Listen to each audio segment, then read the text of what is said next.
The next question. I am Roshni from Mauritius. I am a Hindu woman. I know that Allah is one God and I secretly pray and keep my fast. That is Rosa in Ramzan. My family doesn't know about this and it will be a problem for me if they come to know. I don't know what to do. I also have to participate in the Hindu prayer and I know it's a sin. On this situation, what is your advice and suggestion for me? Sister Roshni from Mauritius, she says that she's a Hindu woman and she believes that God is one and she agrees in the teachings of Islam. She also fasts during the month of Ramadan, but now her family members don't know about it and many a time she has to get involved in the Hindu worship, which she knows is a sin. What should she do? Sister, I understand from your question that you are an adult woman, but I'm not aware whether you're married or you're not married. And if you're not married, my advice to you would be that you should tell your family members, your parents, what you believe in. You should meet them and with hikmah, convey the message to them.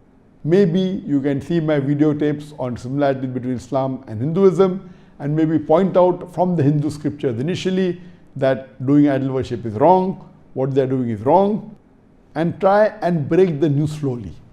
That idol worship is wrong, doing Murti Puja is wrong. You can convey to them also the message about Muhammad Sallallahu Alaihi Wasallam, which is mentioned in the Hindu scriptures, and you can also mention to them about the other teachings. So whatever similarities that are there in my talk, alcohol is prohibited, pork is prohibited, mentioned in Hindu scripture and Islam. If you convey to them slowly, they will start getting a hint, inshallah. And then maybe tell them that you believe there's one God and you believe that Prophet Muhammad is the messenger of God, and convey to them there are two options that will take place. Maybe initially, surely they may get angry, but later on they may get pacified and they may not agree, but at least they will compromise with what you have done. Or maybe they'll get convinced with what you have said and they may accept Islam also. You have to convey with hikmah. As Allah says in the Quran in Surah Nahl chapter 16 verse 125, Udu ila sabili rabbika bil hikmah wal mu'azzid al hasna wajadun billati ahsan. Invite all to the way of thy Lord with wisdom and beautiful preaching, and argue with them and reason with them in the ways that are best, most gracious. So slowly and steadily you can convey to them the message of Islam. There may be a very harsh reaction. They may get very angry. They may ask you to leave the house. You should be prepared. In this case, you can very well contact in advance before conveying the message to your family. You can contact maybe your Muslim friends who you have and inform them that you're going to inform to your parents. And if in the worst case scenario they ask you to leave, you can surely take the help of your Muslim friend and maybe stay with her for some time. And my advice to you would be that if you have to leave the house, then see to it that you get married to a good practicing Muslim man so that you can lead a life where you can practice Islam.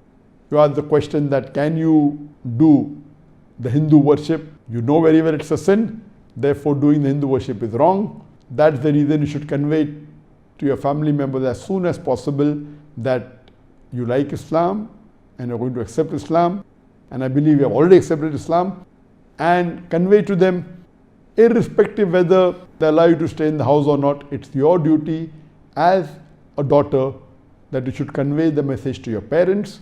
If they allow you to stay, you continue staying, convey the message and then get married to a good Muslim boy. If they ask you to leave, see to it that you keep in touch with your parents. Don't at all get angry with them. Once you accept Islam, see to it that you behave like a better daughter than what you were before. Only those things what they tell you which is against Quran and Sunnah, that you avoid. Those things what they tell you which is against the teaching of the Quran and the teaching of Prophet Muhammad Sallallahu Alaihi Wasallam, you avoid doing. All the rest you do. If they tell you, for example, to wear a blue color dress and you don't like blue color, wearing blue color is out in Islam, see to it that you start wearing a blue color dress. See to it that you love your mother and father more. You take care of them more. If you go out and if you start earning, see to it that you give some part of your earnings to your parents. You love them more. You are the one who can make their heart soft and you are the one who can convey the message of Islam, and see to it that you deliver the message of Islam so that they too, your family members, your parents, your brothers, your sisters, they too accept Islam. And I pray to Allah subhanahu wa ta'ala to make your task easy, to convey the message, and may He soften the hearts of your parents and your family members so that they too come to the fold of Islam.